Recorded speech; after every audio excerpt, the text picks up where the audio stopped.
Donne la parole. Le bonheur ne vient pas seulement de circonstances extérieures, il provient essentiellement d'attitudes intérieures. Cette phrase du Dalai Lama, mon invité d'aujourd'hui, en a fait sa véritable philosophie de vie. Bonjour Nawal Tahiri. Bonjour. Je suis ravie de t'accueillir dans l'émission La Voix de Calliope. Bonjour Flavie, Bonjour, je suis également Aurélie. ravie de t'accueillir pour ta prochaine chronique dont tu vas nous parler tout à l'heure. Merci Aurélie. Alors Nawal, ce qui est intéressant, c'est que cette approche du bonheur rejoint aujourd'hui de nombreuses recherches en psychologie positive et en bien-être. Selon le World Happiness Report 2024, les facteurs qui influencent le plus durablement notre sentiment de bonheur sont la qualité des relations humaines, le sentiment d'alignement personnel, la santé mentale et le sens que nous donnons à notre vie. Avant d'accompagner les autres dans leur réalignement intérieur, Nawal Tahiri, tu as longtemps évolué dans un univers où le rythme, la pression et l'intensité laissaient peu de place au souffle. 10 ans dans celui du cinéma, puis 10 autres années dans le documentaire en tant que directrice de production où tu as accompagné auteurs et réalisateurs. Jusqu'à ressentir l'épuisement arriver, le besoin de ralentir devient alors vital, écouter son corps encore plus. Tu te tournes alors vers la médecine traditionnelle chinoise, le Qigong, le Shiatsu, avant de te former à l'ECMA, école de kinésiologie et méthodes associées. Aujourd'hui, kinésiologue certifiée, praticienne de Qigong et formatrice depuis plus de 10 ans, tu développes une approche nourrie par les principes du taoïsme et des dynamiques énergétiques du vivant. Et parmi les autres outils que tu explores aujourd'hui, il y a aussi le Banzi, c'est comme ça qu'on prononce ? On dit le Badze. Badzi, j'ai essayé Badzi, astrologie chinoise qui permet de construire une sorte de carte énergétique de l'individu. Non pas pour enfermer l'être humain dans une destinée, mais pour mieux comprendre ses déséquilibres, ses forces, ses fonctionnements. Alors dans cette émission, nous allons explorer cette vision taoïste du vivant, la notion d'énergie, la responsabilité personnelle, mais aussi une question que je me pose et que vous posez peut-être, comment retrouver sa juste place dans un monde qui nous pousse sans cesse à nous éloigner de nous-mêmes. Alors, Nawal, ma première question, c'est en fait le taoïsme, il parle beaucoup d'harmonie avec le vivant et de circulation naturelle des énergies. Selon toi, à quel moment l'être humain, aujourd'hui, moderne, s'est-il autant coupé de ses cycles et de ses rythmes naturels? Est-ce que ce fut ton cas avant, avec ton premier métier finalement? Est-ce que tu as expérimenté ça? Oui, bien sûr, bien sûr. Et au-delà de ça, dans la société dans laquelle on est, de toute façon, moi, ce que je constate, c'est que si je regarde juste la société contemporaine déjà, dès l'enfance, on est coupé de nos cycles, en fait. Ah, Puisque déjà dans le développement de l'enfant, il y a tout un processus moteur, neurologique qui se fait depuis in utero jusqu'à 6-7 ans et qui continue encore derrière, mais disons jusqu'à 6-7 ans, c'est un peu cet âge de raison qu'on définit. C'est l'entrée aussi à l'école, c'est le moment où on peut commencer à rentrer vraiment dans une analyse séquentielle, un apprentissage, où on commence aussi à mieux contrôler nos mouvements du corps. Et en fait, on peut pas vraiment dire qu'on est dans une société qui écoute tous ses besoins, puisque déjà, à l'école tout petit, il faut rester assis, il faut pas alors là, j'ai envie de te parler. dire, en Occident ou en France, peut-être que dans d'autres pays ou d'autres régions du monde, on est un peu plus Alors, il y a certainement des pays sensible. dans lesquels on peut l'être plus, Oui. certainement. Après, je peux pas, je ferai Mm. pas un tour d'horizon parce que je serais pas même de le faire. Mais par contre, il y a quand même une tendance générale dans cette société qui donne aussi un accent sur certains comportements, certaines valeurs, voilà, qui sont plus, ne serait-ce que les valeurs de la famille, par exemple, qui rentrent aussi dans ces cycles relationnels, puisque c'est pas juste l'environnement, notre environnement, c'est finalement ce qu'on mange, ce qu'on respire, ce qu'on vit en interaction avec les autres, et puis bah aussi voilà l'environnement plus les saisons, le ciel, voilà, tout ça. Donc tu disais que finalement c'est quelque chose où malheureusement on est coupé de notre rythme naturel dès notre plus jeune enfance.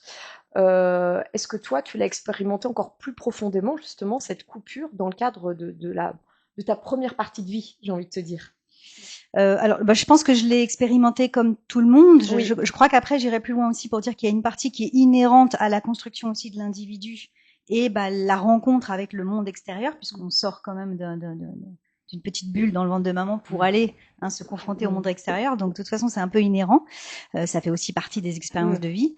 Et puis, alors oui. Et après, ce que je dirais surtout, c'est que c'est vrai que je pense que j'ai été depuis toujours questionnée par le sens des choses, depuis déjà, je pense, toute petite, Mmh. sans savoir trop, Ouais, enfin voilà, mettre des sans trop mots. conscientiser ce que Mmh. ça pouvait vouloir dire.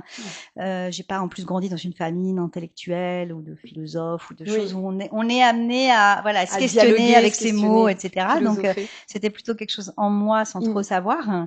Et c'est vrai que quand j'ai découvert donc la médecine chinoise il y a 25 ans, je crois que ça, pour moi, la révélation que j'ai eue à l'intérieur de ça, parce que j'ai découvert la médecine chinoise il y a 25 ans, parce que je me suis formée à l'époque au shiatsu. Oui.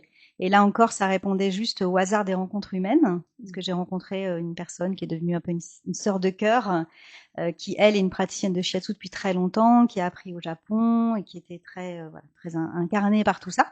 Et donc c'est au travers de cette rencontre que moi je me suis formée, et ce que j'ai découvert au-delà du shiatsu, qui est quand même qui est une technique de, alors on ne devrait pas dire massage parce que c'est pas vraiment du massage, mais pour le simplifier, je vais le Oui. présenter comme ça, avec la stimulation de points d'acupuncture, mais Oui. avec les mains. Et, et surtout, ça m'a fait entrevoir à travers ça ce principe de l'équilibre des choses au travers de la médecine chinoise et de cette interaction justement avec notre environnement. Et tout fait sens. Et pour moi, Mmh. quand tout prend sens, ben c'est plus facile aussi d'y aller, de s'y intéresser et peut-être de commencer à être moteur aussi de certains changements dans notre vie. Ok, donc c'est là aussi que tu commences en parallèle, hein. Enfin ça Ouais. va de sens à t'intéresser au taoïsme, aux arts taoïstes. Alors quand on parle du taoïsme, de quoi parle-t-on réellement? Est-ce que tu peux, tu vois, simplifier cette pensée finalement conceptuelle, ce courant philosophique? Alors, bah, c'est un courant, oui, de pensée, comme Mmh. tu dis, qui travaille, enfin, alors, il y a beaucoup de choses qu'on va trouver en point commun avec la médecine chinoise, mais c'est deux courants différents. C'est pas une religion non plus. Et il y a toujours cette idée de cette énergie du ciel, cette interaction. C'est un peu l'existence aussi du monde subtil, invisible, mais qui est là, en fait. Et donc c'est toute cette approche. Donc par exemple dans le taoïsme, on va beaucoup étudier ce qu'on appelle les arts métaphysiques, dont le Bazi dont on va parler tout Mmh. à l'heure, qui sont vraiment cette observation des dynamiques aussi invisibles, toujours en interaction avec le monde, puisque l'idée c'est que l'être humain se meut, enfin dans son mouvement et son avancée, on a les mêmes dynamiques internes qu'une fleur qui va pousser dans notre jardin, en fait. Mmh. On répond aux mêmes dynamiques, aux mêmes énergies qui se mettent en œuvre à Donc un on est moment ou à vraiment un dans autre. l'observation du vivant, ça c'est le cœur de ce courant. Alors, on est dans l'observation du vivant et on est aussi dans une observation qui se veut écouter ce qui est et donc ce qui marche, ce qui fonctionne et pas ce qui s'explique. Pardon. Ok. Voilà. Et Mmh. donc la dynamique du Tao, c'est aussi cette dynamique de la coexistence des contraires, où finalement les contraires ne sont pas des contraires, mais des compléments. Puisque Mmh. s'il n'y a pas de nuit, on n'aura jamais conscience de ce que c'est que le jour. Ouais, il n'y a pas de lune sans Et, et, soleil, de jour sans de et nuit, de voilà. nord sans sud, et on peut aller plus loin. Et voilà. De Et joie s'il y sans a tristesse et... exactement, exactement. Et s'il n'y a pas de nuit, ben, il n'y a pas de repos. Donc de toute façon, il n'y a plus de vivant en fait. Il y a des Ah. cycles, il y a une interaction, c'est un Donc équilibre. c'est en observant finalement la nature qu'on se reconnecte presque à l'essence intrinsèque de qui nous sommes. Il y a cette idée-là en fait de se ramener ça, enfin à la nature pour se ramener à notre nature. Il y a cette On pourrait dire comme ça. De toute ouais, façon, à partir du moment où on observe le vivant, le vivant qu'on va observer, c'est déjà la nature autour de nous. oui. Puisque l'idée aussi, c'est que l'être humain, donc on va l'appeler le micro ou le Mm. microcosmos, et il est à l'image du macro. Mm. Mm. Donc on est, je pourrais dire un hologramme si on veut, enfin c'est pas tout à fait le terme que je, mais on est, voilà, en fait on est dans la même dynamique et on fonctionne de la même manière et on est relié en fait. Mm. Donc si j'observe la nature, le vivant, en tant que micro-organisme, je fonctionne de la même manière qu'une observation au niveau du macro, et on pourrait, j'imagine, même l'observer au niveau de, tu vois, de l'univers L'univers, où de les l'espace. règles internes seront les mêmes en fait. Et c'est cette observation que moi je trouve assez bluffante puisque Mm. finalement elle a commencé il y a très très longtemps On Et pourrait presque aller, j'ai une image, je sais pas pourquoi, qui me vient, que finalement, ce qui se passe à l'intérieur de notre corps, avec les résonances entre cellules, hein, je suis pas biologiste, je vais pas aller plus loin, mais c'est quelque chose qui pourrait se passer aussi au niveau de la galaxie, ce qui se passe dans des dimensions très... alors, moi, j'ai pas étudié la galaxie, Oui, mais j'ai envie de me dire qu'il n'y a pas de raison, ouais, puisqu'on est tous, ouais. on est Donc tous on est un univers à nous tout seuls finalement, ah, hein, de toute façon, oui. ouais. Oui, Donc, avec notre champ physiologique, émotionnel, psychique, tu vois, physique. Ouais. hmm. Alors, avant le taoïsme, même si tu dis, hein, toi, tu as eu cette connexion particulière, même sans y mettre de mots, mais comment viviez-tu intérieurement et est-ce que toi, quand tu as découvert cette approche, mais pas que, hein, je te parle du taoïsme, mais c'est une conjoncture, tu parlais de Chiatsu, de médecine chinoise, enfin voilà, puis aussi de la kinésiologie. D'ailleurs, voilà, je le dis maintenant, tes accompagnements sont très orientés sur la kinésiologie.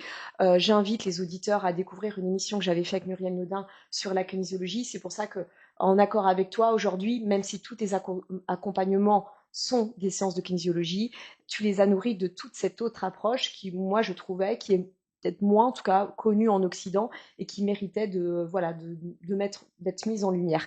Donc, quand toi, justement, tu as découvert ce courant philosophique, qu'est-ce que ça a changé dans ta manière d'être en relation avec les autres, dans ta manière de travailler, dans ta manière d'aimer, tu vois?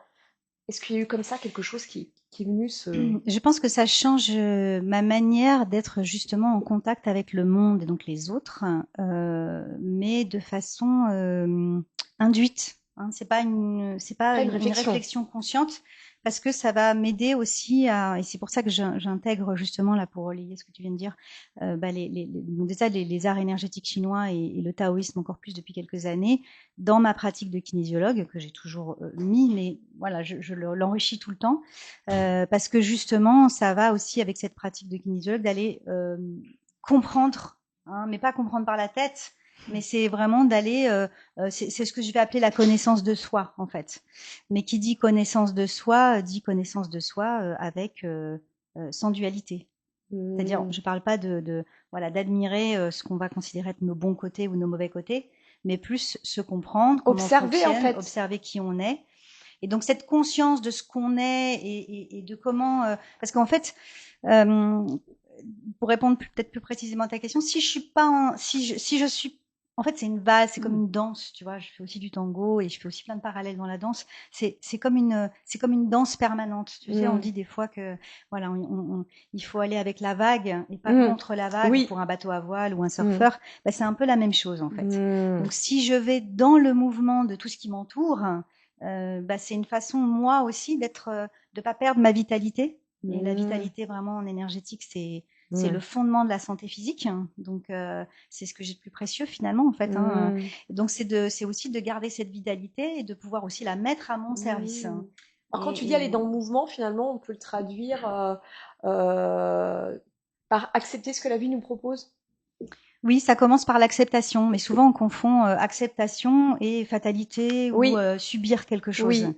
Et en fait, l'accepter, c'est pas le subir, mais s'il pleut dehors, bah là aujourd'hui il Il pleut pas, il fait pleut. hyper Bah, chaud. ou alors le contraire, si aujourd'hui il Voilà, fait très il chaud, fait très bah, très il fait très chaud. chaud. On Bah, accepte. je peux pas faire autrement que Non. d'accepter. Ouais. Donc, bah, si j'ai des choses à faire, par contre, peut-être si j'ai prévu de faire une course pour mon entraînement, Ouais. bah peut-être que l'accepter, ça va peut-être me demander de réaménager mon horaire Ouais. pour pas m'imposer non plus d'être en plein soleil au Et quand moment tu dis où c'est pas subir, finalement, c'est pas rentrer un peu dans le rôle de victime, c'est dans ce sens-là que tu l'entends un peu? alors, bah, ça peut être soit dans un rôle de victime, tu sais, on parle souvent des trois Oh, confrontations, donc c'est combat, hein, ouais. donc là, ce serait confrontation, victime, donc je subis en Ouais. permanence, et donc je peux plus mettre mon énergie pour moi dans mes besoins, en tout cas dans ce que j'ai à réaliser, ou alors c'est l'inhibition, et dans ces cas-là, bah oui, je suis plus du tout dans le mouvement non plus, puisque Mhm. j'arrive pas à accepter ce qui vient.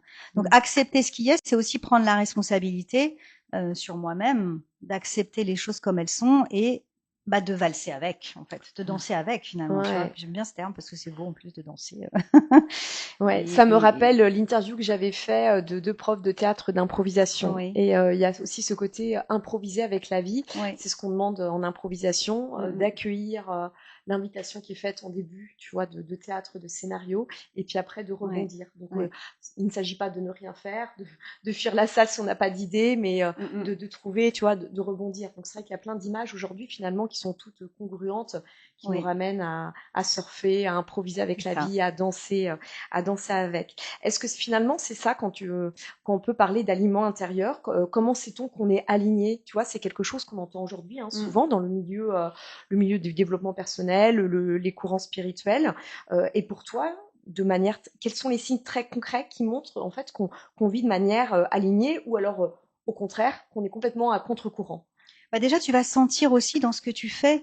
Est-ce que tu fais les choses et tu sens que ça te prend, tu dois te motiver beaucoup plus? Est-ce que tu sens que après avoir fait les choses, même si tu penses que c'est bien pour toi, mais si tu as un doute, est-ce que tu es fatigué derrière? Est-ce que ça te donne au contraire de l'énergie? Est-ce que c'est stimulant? Est-ce que ça te recharge? On est très connecté à ce moment-là à notre ressenti, à notre corps. Voilà. C'est ça les questions à se poser. C'est ça. Et en même temps, ce que j'aime dans le taoïsme, justement, c'est qu'il y a cette idée qu'on est d'abord des êtres émotionnels. Donc, on n'est pas dans une recherche de perfection. L'idée, c'est pas... Ça, c'est difficile, hein. Alors, non seulement pour certaines personnes, je parle peut-être en mon nom, mais... Pour tout le monde. Pour tout le monde. L'envie de bien faire par rapport au regard des autres, enfin, pour plein de raisons. Oui. Mais c'est difficile, ça. Oui. Comment fait-on? On accepte ce qui est. On accepte l'imperfection. On accepte, oui, c'est-à-dire que c'est ça aussi, c'est-à-dire ces émotions-là, elles sont là, c'est un peu ce que tu disais, donc peut-être que tu as pu voir sur mon site, que j'ai écrit il y a très longtemps, mais il y avait cette idée que, oui, nos émotions, d'abord on est des êtres émotionnels, donc ça sert à rien de vouloir se tendre vers une espèce de perfection où il y aurait plus de colère, où il y aurait plus de tristesse, où il y aurait pas d'excès de rire au mauvais moment, ou parce que ça arrive aussi. Ouais, d'ailleurs, c'est un petit peu les dérives qu'on peut observer. Enfin, moi, je trouve dans les courants un peu plus spirituels, on pourrait rejeter comme ça la tristesse, la colère, cette espèce de négation pour être toujours bienveillant, dans la joie, ouvert. Non, c'est pas possible. Non, c'est pas possible, et personne le prétend justement dans le taoïsme, parce qu'on l'idée, c'est vraiment tu es un être émotionnel, et il faut que tu aies des émotions en fait, puisque c'est aussi elles te montrent quelque chose, elles sont des indicateurs. Alors, elles sont des indicateurs, tout à fait. Elles vont tu vois, si je ressens vraiment trop de tristesse ou de culpabilité à faire quelque chose, peut-être c'est un premier indicateur aussi que je suis peut-être pas à ma place là, ou qu'il y a quelque chose qui est pas carré pour moi. Alors, j'aurais pas forcément une intervention sur ce qui me convient pas, parce que des fois, je peux pas. On parlait de la météo, c'est l'exemple le plus flagrant.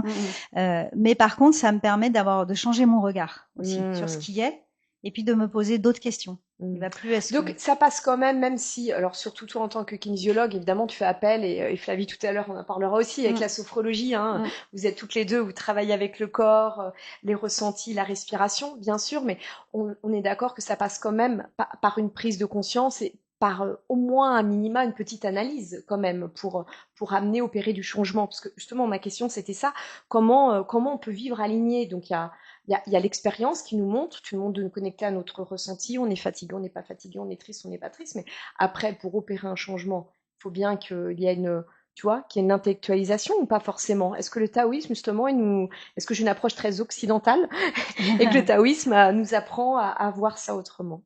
Alors, le taoïsme en lui-même, j'irai pas jusqu'à dire que c'est lui qui va te l'apprendre. C'est un outil parmi d'autres, qui peut être complémentaire à d'autres.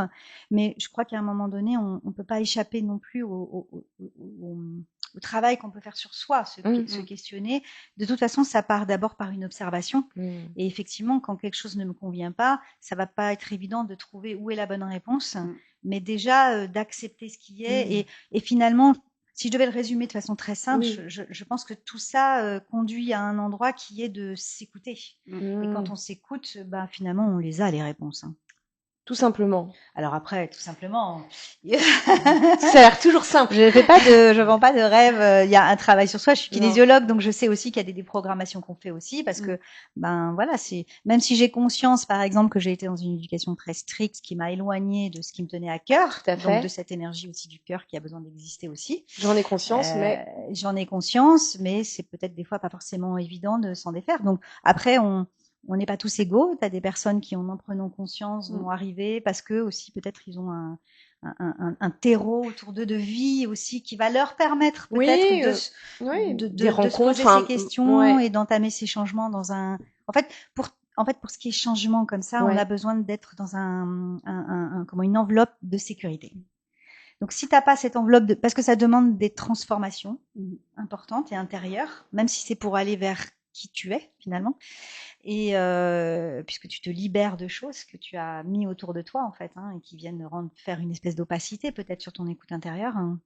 Donc, tu as besoin d'être dans Alors, qu'est-ce que tu appelles, j'aime beaucoup, cette enveloppe de sécurité? Concrètement, ça ressemble à quoi une enveloppe de sécurité? Une enveloppe de sécurité, alors si en tant que thérapeute, c'est ce qu'on va offrir dans une séance de cabinet, et au quotidien, ça va être un enfant justement qui est sécurisé par une famille, tu vois, qui le soutient de la alors bonne là, manière. Tu parles d'enfant, mais moi là, je parle d'adulte. Ouais. Tu vois, un adulte qui veut apporter un changement. J'ai beaucoup d'invités aujourd'hui qui ont entrepris des reconversions professionnelles. Ça veut dire qu'ils se sont écoutés pour opérer des changements. En quoi, qu'est-ce qui leur a permis justement d'opérer cette transformation et d'aller à son écoute? Qu'est-ce qu'il fallait? Alors, j'imagine que c'est un petit peu différent pour chacun, mais concrètement, à l'âge adulte, enveloppe de sécurité. Je comprends ce que tu veux dire, enfant, la sécurité émotionnelle. Mais même adulte, parce que sécurité émotionnelle et matérielle. Si tu regardes juste c'est ça, les mêmes besoins qu'un enfant finalement. Si tu regardes juste un couple, par exemple, ouais. Voilà, c'est un peu des problèmes aussi qui sont assez récurrents. Si tu es dans un environnement de couple où il n'y a pas cette sécurité, que ce soit financière ou émotionnelle ou autre, est-ce que je vais pouvoir vraiment entrer dans ces changements qui vont déjà me demander un petit peu qui vont me donner en tout cas la sensation de me mettre un petit peu en chaos intérieur aussi, tu vois, de transformer les choses. L'autre c'est une béquille, mais c'est pas péjoratif de le dire, mais c'est ça en fait. Il sert un peu quand même de pilier, d'appui. Alors si tu l'as, tant mieux, mais si tu l'as pas, l'idée de toute façon c'est de le trouver en toi après. Mais comme on parle de cette phase de transformation, tout dépend. Après, voilà, c'est aussi. Je pense que de toute façon, et ça, tu vois, dans l'enseignement que je suis au niveau taoïste, c'est quelque chose qu'on nous répète aussi beaucoup, et même les maîtres que je peux avoir, qui continuent de dire qu'il faut continuer de faire un travail sur soi, même quand tu portes l'étiquette de celui qui sait, celui qui a l'expérience, celui qui a la sagesse, celui qui a déjà fait le travail. En fait, on n'a jamais fini. Oui, d'ailleurs, c'est pour ça que tu accompagnes également des thérapeutes dans tes formations, notamment. Alors, je suis formatrice en kinésiologie dans une école. Donc, pour apprendre aussi cette posture, mais dans le bon sens noble, d'humilité en fait, et de voir, parce que c'est. Alors, j'aime pas peut-être le mot travail, on aime un peu moins, mais voilà. Mais c'est un travail quand même. C'est un travail. Et d'être, moi, j'enseigne là depuis quelques années, et enseigner pour moi, ça m'a remis aussi dans cette posture de grande humilité, de travail sur moi, puisque il a fallu, moi les élèves, les stagiaires, ils m'apprennent tous les jours aussi. Ils me mettent en face aussi de ce que je peux ne pas bien faire, de ce que je peux améliorer, de mes contradictions. Ils me font aussi découvrir des choses, peut-être parfois sans le vouloir, ou parfois consciemment. Et en fait, oui, je considère que, tu vois, ce travail, il est un peu, entre guillemets, voilà, mais il est un peu permanent. Jusqu'à notre dernier souffle.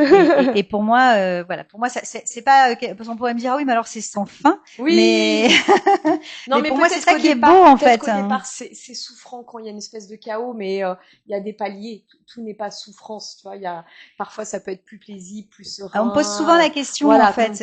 Et effectivement, on me pose souvent cette question. Et ce que je réponds, c'est que plus tu as avancé aussi dans ton travail, alors tu peux toujours te retrouver devant une grosse épreuve de vie, mais ça, personne n'est épargné. Mais par contre, c'est vrai que tu vas arriver aussi à mieux fluctuer dans ces épreuves, parce que tu vas plus faire un peu le yo-yo de haut en bas. Et tu vas retrouver surtout beaucoup plus d'outils, de ressources. Exactement. Enfin, plus vite. Je pense que c'est ça, en fait, qui fait que ça reste moins longtemps, la souffrance. Elle est là, mais si au lieu de 3 mois de souffrance, tu la bascules en quelques heures ou quelques jours, déjà, ça fait une différence. Alors, ça va être comme ça au quotidien, mais voilà, ça va pas empêcher quand même qu'il y a comme des espèces de strates aussi d'évolution. Ouais, tout à fait, des paliers. Donné, tu vas être dans un nouvel palier, une nouvelle strate qui peut te remettre encore en difficulté. Bien sûr. Mais par contre, comme tu dis, en fait, tu ne repars pas de zéro, même si on peut avoir le sentiment. De ce que j'observe, en fait, moi, et là, ça va être aussi mon parcours à moi, mais ce que je peux observer aussi autour, c'est que le truc, c'est qu'à partir du moment où tu l'as traversé une fois, tu sais que tu peux le faire.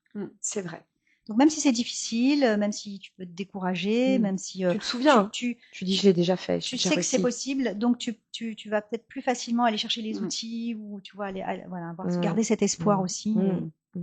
Et je voudrais rebondir pour dire tous tes mouvements. Ce que tu disais par rapport. Donc, vu que tous tes mouvements, il y a toujours un peu de la nouveauté.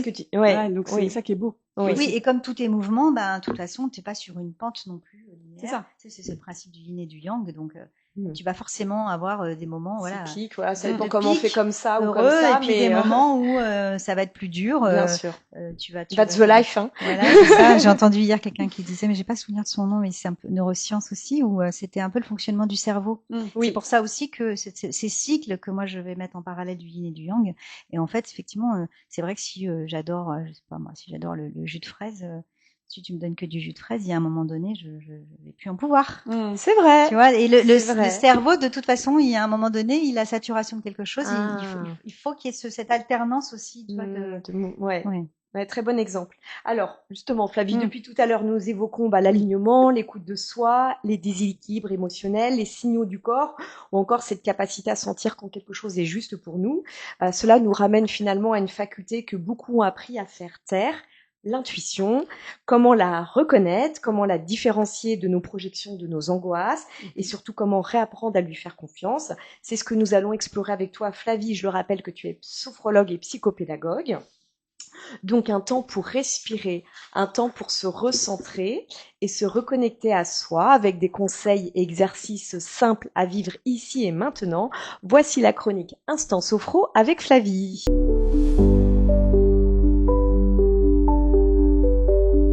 Merci Aurélie. Alors oui, chouette vous faire expérimenter une visualisation donc en direct pour vous connecter à votre intuition. Mais avant cela, pendant 2 minutes, j'aimerais rapidement vous exprimer ce qu'est une intuition. Donc nous disposons tous de l'intuition. Nous l'avons tous. Et c'est vraiment ensemble. C'est une bonne nouvelle. C'est une bonne nouvelle. On l'a tous en nous. Et en s'entraînant, on peut évidemment la développer pour y avoir accès plus souvent. Donc qu'est-ce que c'est une intuition? C'est une capacité à capter en se connectant à nos ressources de notre inconscient. Donc, étant donné qu'on est en contact avec nos ressources de l'inconscient, eh bien, on n'est pas dans le raisonnement, ni dans le mental, mais l'idée peut fuser. On appelle ça idée, mais par exemple, ce que j'ai trouvé beau, c'est qu'il y a chacun a sa façon de définir les choses. Oui. En neurosciences, on appelle ça l'inconscient d'adaptation. Ou alors, ce qu'on entend pas mal, l'intelligence intuitive. Oui. Ok. Oui. En psychologie positive, on appelle ça, j'aime bien aussi, analyse éclair. Ouais. Ou alors, bon là, c'est balayage superficiel. Ok. Donc il y a plein de termes qui vont parler en fonction de à chacun. Ça, voilà. À chacun. Ouais, et j'aime bien montrer parce qu'en fait, quelquefois, des fois, les gens peuvent être choqués par ce mot intuition, ça peut faire peur. Oui. Donc maintenant que les choses se développent, grâce à la neuroscience, aussi tout ce que moi j'ai appris par exemple en sophrologie, et ben en fait on peut l'expliquer aussi. C'est ça qui est beau. Ouais, ça qui est beau. Et par exemple en philosophie justement et particulièrement en phénoménologie, ce que j'ai vu en sophrologie, eh bien on appelle ça un acte de connaissance. Ce que je trouve évidemment sympa. Et donc voilà, c'est 3 façons de voir les choses, mais on en revient au même, on se recontacte à son inconscient. Alors évidemment, comment la développer? Il y a 4 étapes. Tout d'abord, donc ça va faire un peu des redites par rapport à ce que tu viens de dire. Mais c'est très bien, mais c'est dit autrement. C'est dit autrement. Et puis ça montre que tout se recoupe, donc au contraire. Exactement. Donc la première base, quand on se connecte à son intuition, on va être en contact avec ses sensations corporelles. Qu'elles soient agréables ou désagréables. On accueille tout, sans jugement. Et donc ces sensations peuvent devenir un message. La deuxième étape, c'est donc prendre conscience de ce qu'il y a autour de nous. À la fois contempler, à la fois observer par exemple le langage non verbal des gens, et puis aussi prendre de la hauteur sur ce qu'il y a autour de nous. Et puis évidemment on revient à nous, l'accueil de ce qui est en nous, obligatoirement, et sentir quelque part un élan qui nous dit tiens il faut y aller, c'est ça.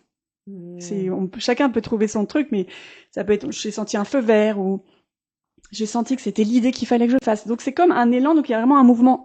On en revient au mouvement, quoi. Il y a vraiment un mouvement en se disant, un mouvement intérieur qui dit c'est ça la bonne idée. Et puis évidemment, là, on se connecte à ses ressources intérieures pour donner du sens. Ok. Donc voilà, je voulais faire rapidement un petit topo pour se dire que l'intuition, quel que soit le nom qu'on donne, parce qu'il y en a qui vont parler de guide spirituel quelquefois quand c'est philosophique ou spirituel justement, mais ça peut être vraiment une analyse éclair. Et si vous le voulez bien, je voulais donc vous présenter pendant quelques minutes, on va faire une visualisation. Je vous explique juste comment ça va se passer. On va fermer les yeux, je vais vous guider pour faire une respiration abdominale. Ensuite, je vais vous proposer de vous connecter à votre lieu ressource.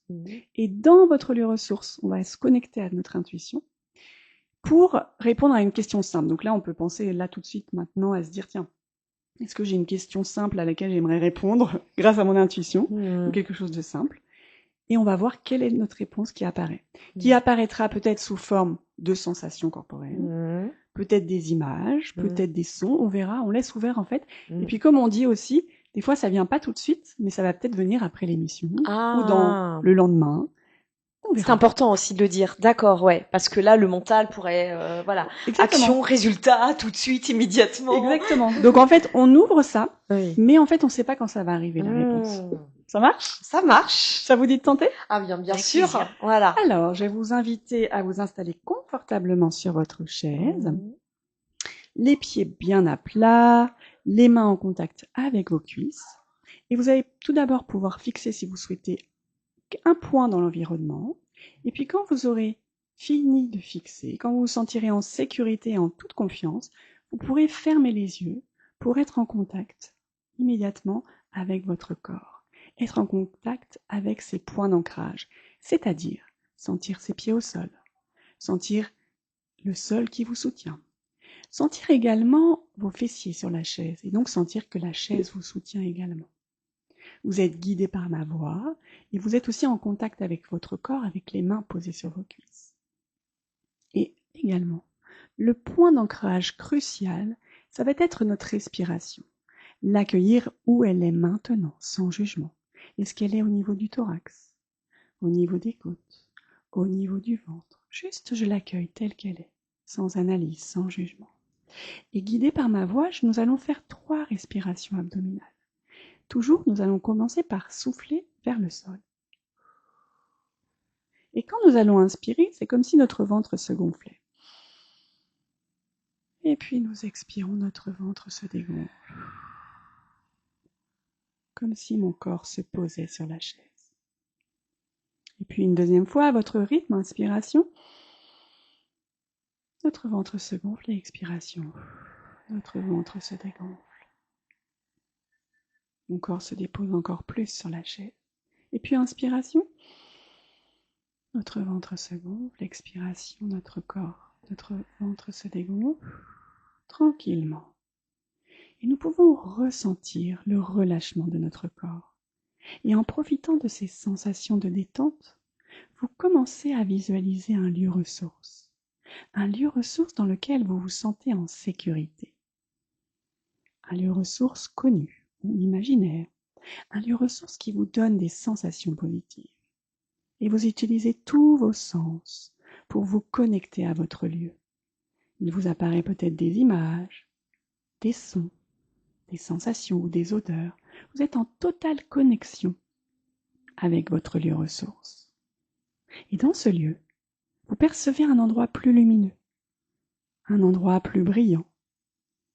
Alors à votre rythme, je vais vous inviter à vous en approcher en toute confiance. Et en vous en approchant, vous vous sentez de mieux en mieux. Et à cet instant, je vous invite à contacter votre intuition. Permettez-vous d'être en contact avec votre intuition. Et là, ici et maintenant, posez-vous une question en lien avec une situation à comprendre ou une solution à trouver. Et laissez résonner en vous cette question. En la laissant résonner, vous vous connectez à votre intuition. Et demandez à votre intuition, lorsque ce sera le bon moment, demandez-lui une réponse sous forme de son ou de sensation corporelle, ou alors une image, ou même un symbole. La réponse peut arriver au fur et à mesure, maintenant, au rythme qui est bon pour vous. En tous les cas, vous êtes dans l'accueil de tout ce qui se présente à vous, tout ce que votre conscience peut percevoir.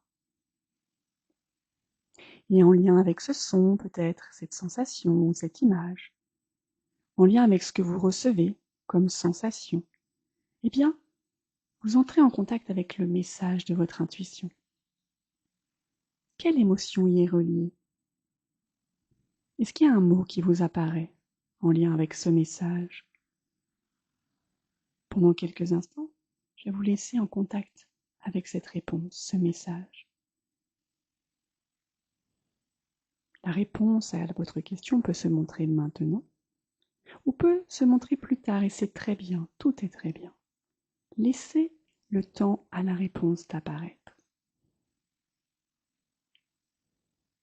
Tranquillement, à votre rythme. Laissez le temps à la réponse d'apparaître. Puis avec votre réponse, je vais vous inviter tout simplement à revenir ici et maintenant les yeux fermés, tranquillement, doucement. Vous décidez de revenir en percevant vos pieds au sol, vos fessiers sur la chaise, et en percevant petit à petit que votre énergie remonte en partant des pieds, dans les jambes, au niveau du ventre, du thorax, le dos, et puis aussi tout le visage, les bras jusqu'au bout des doigts. Vous percevez l'énergie qui revient. Et quand vous serez prête, vous pourrez ouvrir les yeux et observer le monde avec un nouveau regard sur vous, sur les autres et sur le monde qui vous entoure.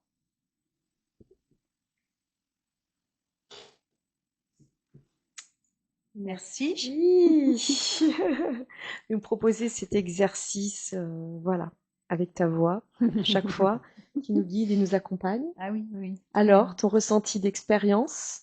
En fait, je me suis sentie très, très accompagnée. C'est très agréable. C'est un moment de pause où on se reconnecte à soi et c'est très agréable. Super. Génial, merci. C'est un plaisir. Ta voix nous a porté agréablement. Oui. Plaisir.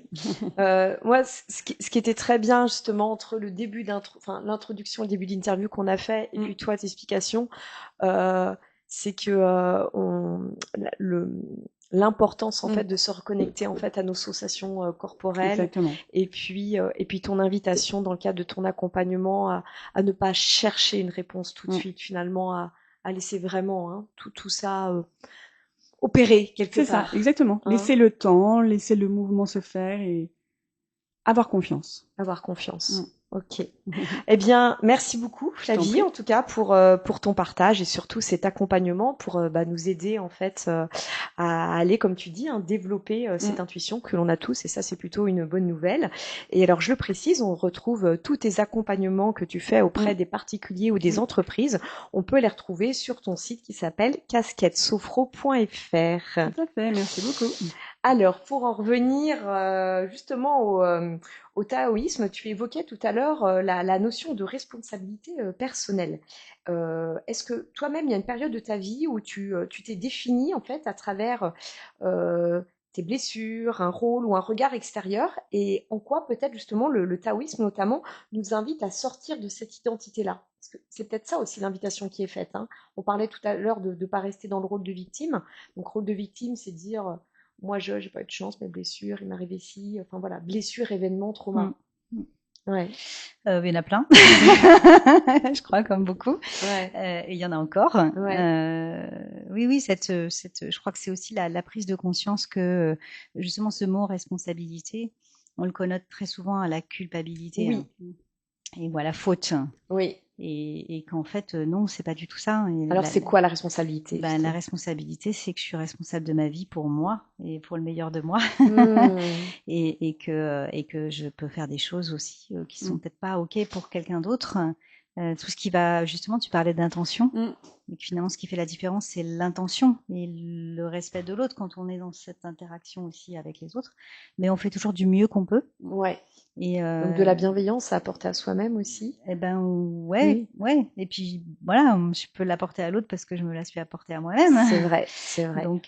Donc et oui, cette responsabilité, on est quand même une société de victimes en permanence. Je vais pas rentrer dans l'actualité, mais on le voit à plein d'égards en fait. Et le discours, la médiatisation des événements nous amène à rester un peu dans cette posture-là. Il faut savoir s'en extirper. Oui. C'est l'invitation que tu nous fais. Ben ouais, je trouve tout, le système de santé, de la politique, tous ces systèmes qui sont très bien, attention aussi à plein d'égards. Oui, bien sûr. Mais faut pas oublier. Enfin moi c'est un peu je dirais que si je me demande pour moi, je crois que c'est le premier apprentissage que je me suis fait qui m'a conduite aussi à changer de direction et que mon guidon, mais alors comment on fait justement pour sortir de ce conditionnement et de voilà t'identifier à ces blessures et ces traumas, Bah justement, si je reviens sur le taoïsme, on dit aussi, alors pas que, hein, là je parle du taoïsme parce que c'est aussi un peu l'objet de l'émission, mais toutes les, même dans le développement sur soi, de toute façon, hein, tout ce que tu es amené à vivre, tu vois, tout vient te confronter à quelque chose. Donc chaque instant est un instant d'apprentissage. Moi, par exemple, c'est la première fois que je fais une émission comme ça en direct.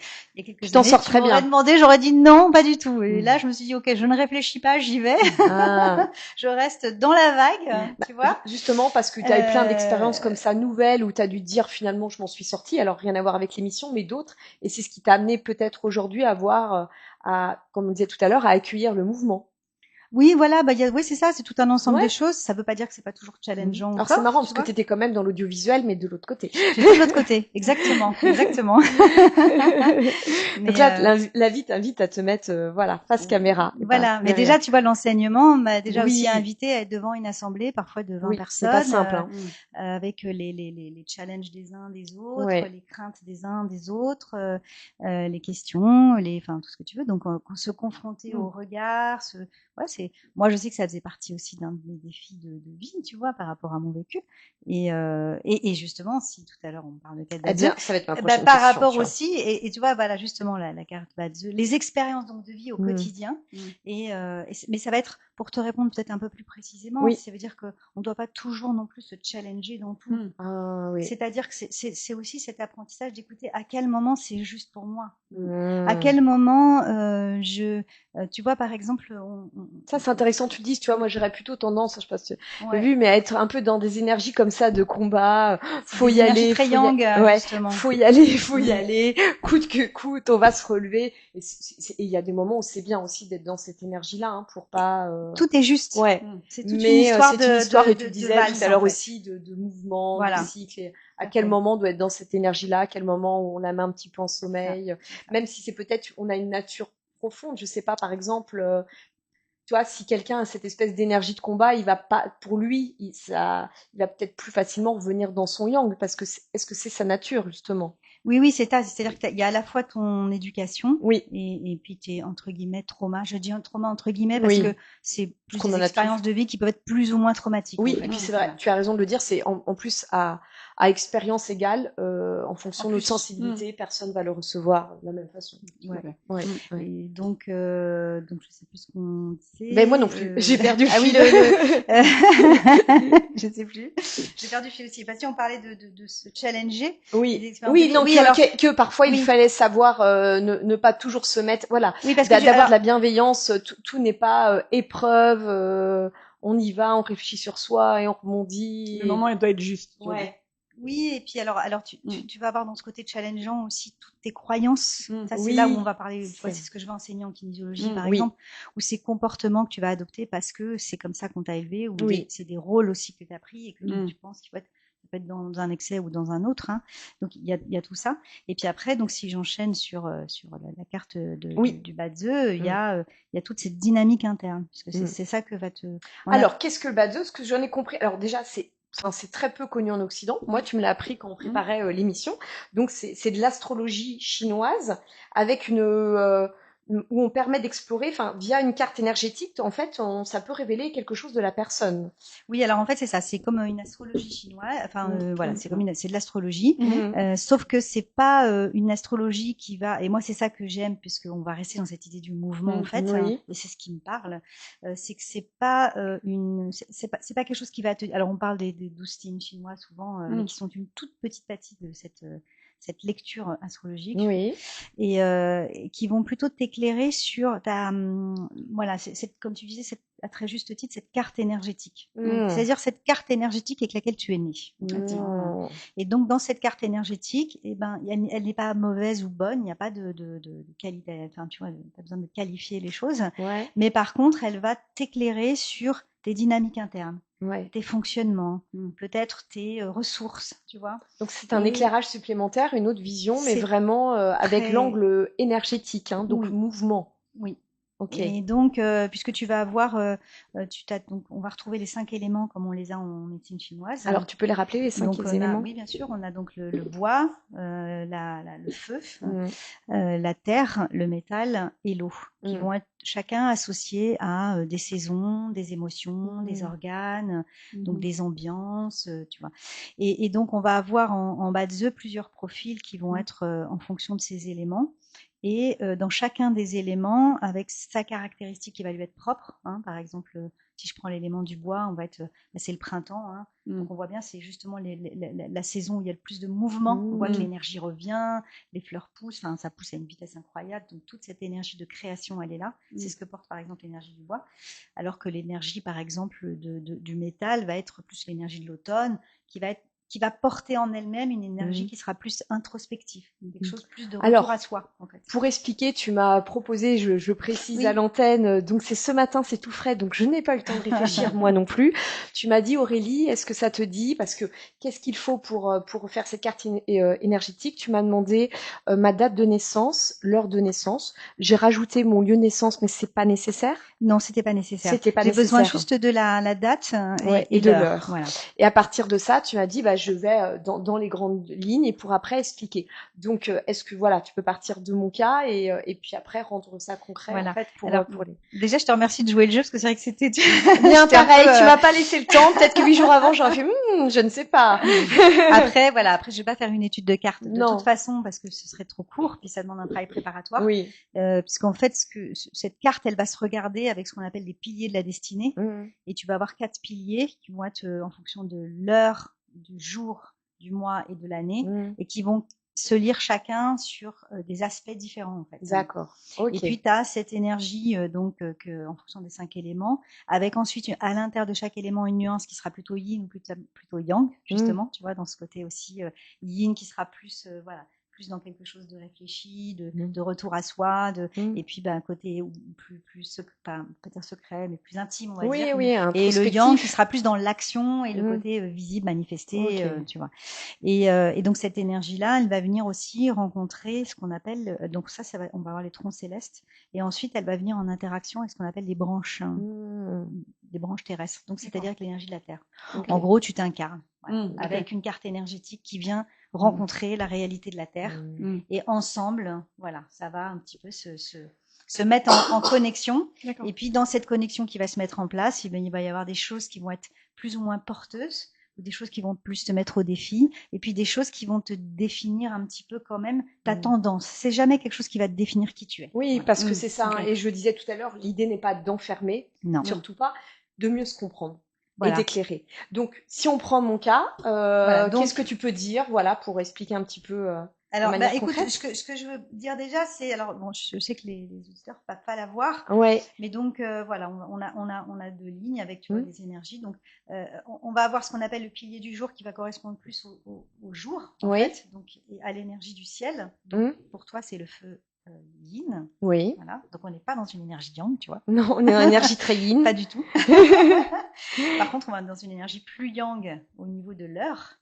Et l'heure, ça va être plus ta sphère intime. Donc ça pourrait vouloir dire qu'il y a, tu vois, si je reste sur des aspects très simples comme ça, après on peut affiner beaucoup plus, mais peut-être que cette dynamique de challenge, d'action, de défi, c'est que tu portes intrinsèquement aussi dans ce que tu réalises et donc peut-être ce que tu as envie de faire, mais tu as quand même beaucoup de yin qu'on voit partout, y compris donc dans le moi qui est un pilier qui va nous parler aussi de la carrière ou de l'aspect professionnel, en sachant que tu peux pas non plus le mettre tu peux pas le séparer non plus de l'heure qui va être plus tes productions ou la façon dont tu produis les choses. Donc ça peut être tes enfants, ça peut être ce que tu produis dans ton énergie de vie en fait.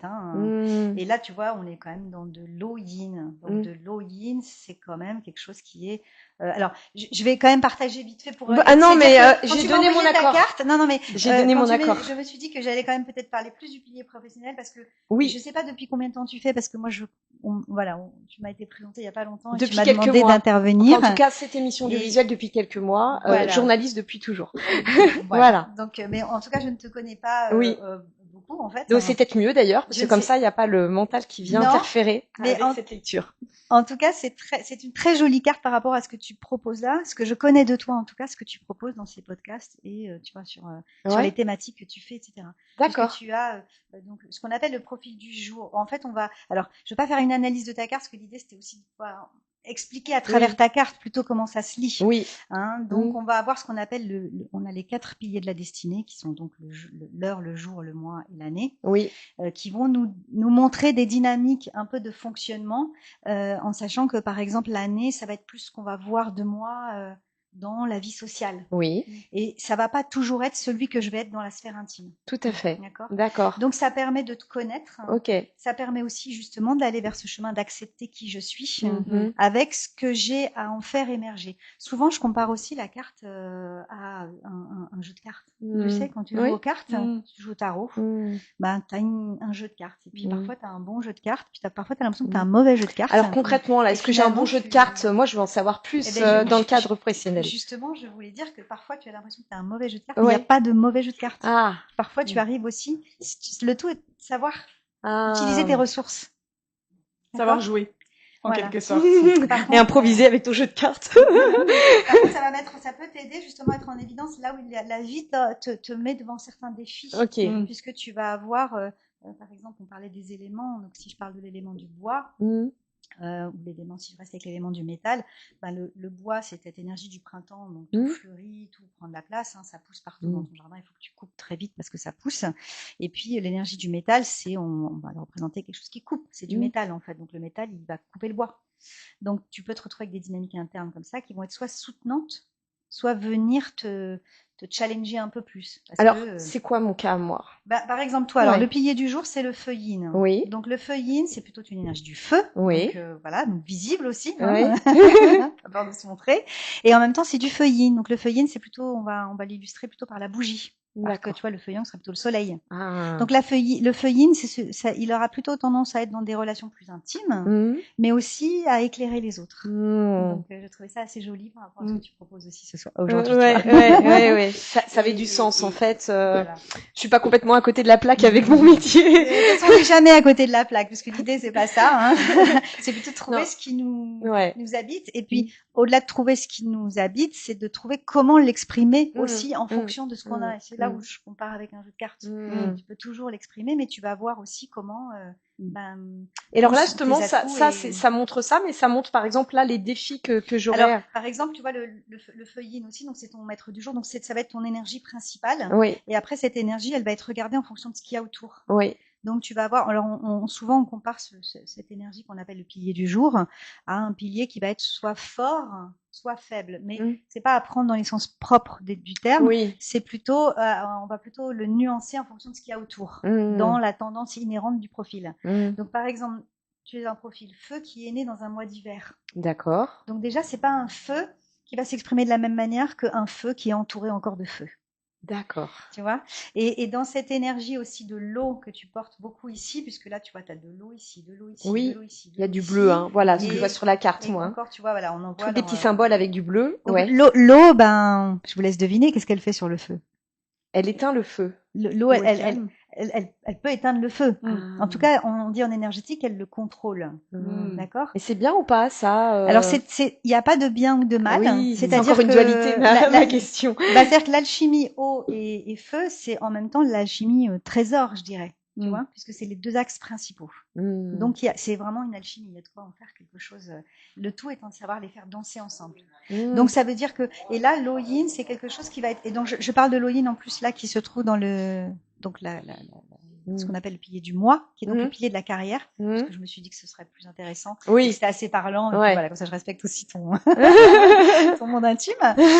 Mais du coup, l'eau yin, elle porte avec elle tout ce qui va être justement la connaissance, mais aussi la connaissance de l'essence de l'être, tu vois, donc du savoir, des questions essentielles et existentielles, de la sagesse, tu vois, de quelque chose de plus dans l'observation aussi, justement, plus discrète et moins, tu vois, plus.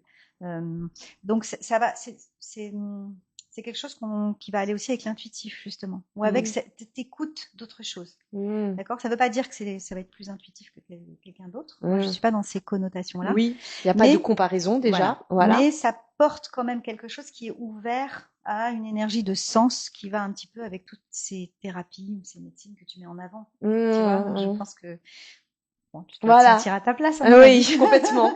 Et quand on voit que cette énergie d'eau, elle est aussi dans ton pilier du jour, même si c'est une eau là plutôt yang, donc on voit qu'il y a aussi quelque chose, une énergie beaucoup plus dans le manifester.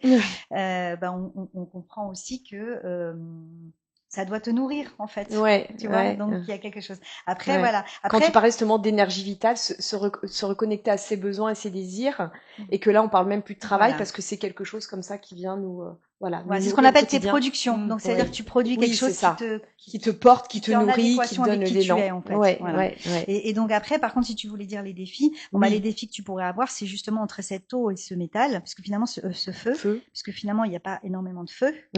Et l'eau, par contre, elle s'étale en fait. Elle peut facilement se perdre, tu vois. Quand on a des inondations, ça coule partout en fait. Donc elle a besoin d'être un peu contenue aussi pour se structurer. Et donc voilà, souvent c'est le métal qui va l'aider à se structurer. Donc tu vois, sans rentrer dans un détail trop personnel, mais ça explique un petit peu comment on va aller chercher à nourrir peut-être l'énergie qui peut manquer à un instant T. Donc là, en l'occurrence, du métal qui viendrait comme ça contenir, structurer. Ça pourrait. En tout cas, si tu veux ton challenge de 2026, si je pourrais dire, parce que 2026, on a beaucoup parlé de cette année 2026 qui est quand même le cheval de feu. Je sais pas si vous en avez entendu. Oui. Donc tu le vois là, il est illustré là. Ça fait encore plus de feu, voilà. Voilà.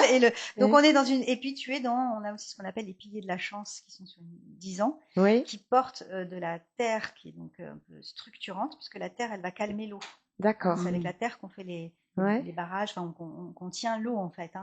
Donc elle t'amène un équilibre naturel aussi de cette eau, et en même temps il y a du feu. Donc l'enjeu là, voilà, ça va être de se rendre visible aussi. D'accord. Avec toute cette énergie, tu vois, j'avais pris quelques notes, je sais pas. Tu vois, je vais mettre. Oui, donc ça éclaire beaucoup en fait sur. C'est très intéressant. Il y a le éclairer et le savoir là, donc ce que tu portes là, et en fait bon. Pas besoin d'illustrer là où on est tout de suite. Ouais. Tu vois, le défi, voilà, encore plus. Voilà. Donc bon, là c'est très rapide un peu, tu vois, mais c'est juste pour montrer un petit peu comment après on peut aller beaucoup plus loin à l'intérieur. Et donc c'est ce que j'aime aussi dedans, c'est que c'est très ouvert vers des solutions, pas vers quelque chose qui t'enferme dans un comportement. Justement, ça te montre. Alors là, on parlait du plan professionnel, mais ça montre justement comment. Parfois, on peut être attiré ou comment des mêmes événements peuvent de nouveau revenir dans notre vie, même type de relation, et comprendre les déséquilibres et qu'est-ce qu'il nous faut pour un peu se sortir en termes de... Oui, parce que tu vois, par exemple, moi personnellement aussi, ma carte m'a permis de comprendre ma dynamique de couple.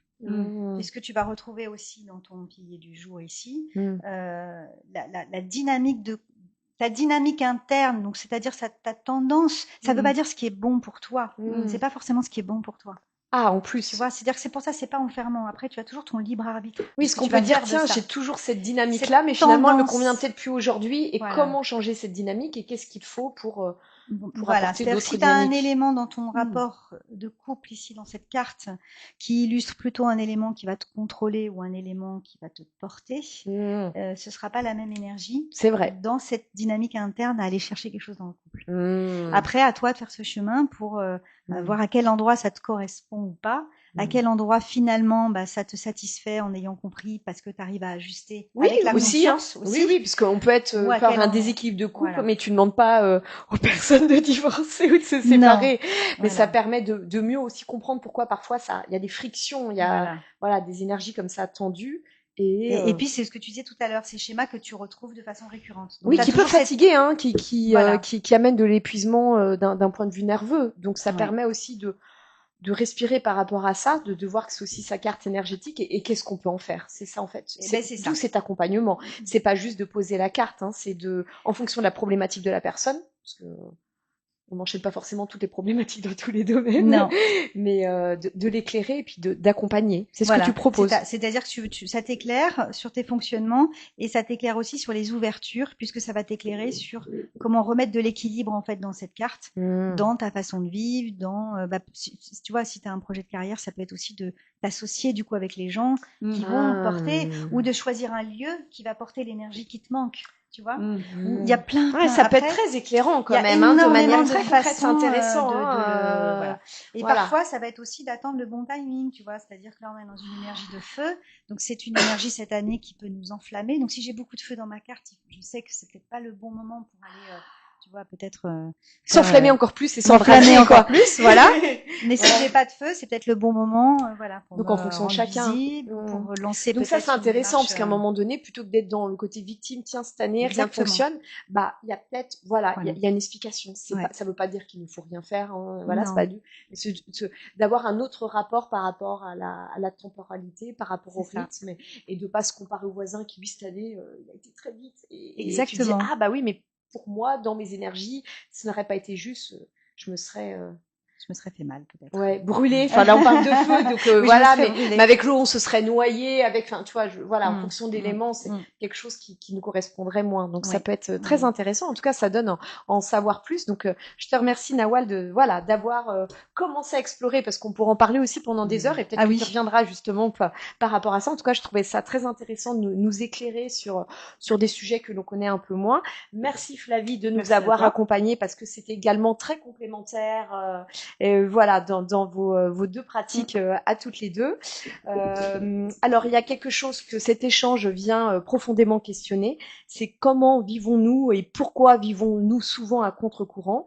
Peut-être que se réaligner ne consiste pas à devenir une version optimisée de soi en 5.0, mais à retirer peu à peu tout ce qui nous éloigne de nous-mêmes, dans un monde qui accélère sans cesse, où beaucoup, et je m'inclus dedans, apprennent à fonctionner avant même d'apprendre à ressentir.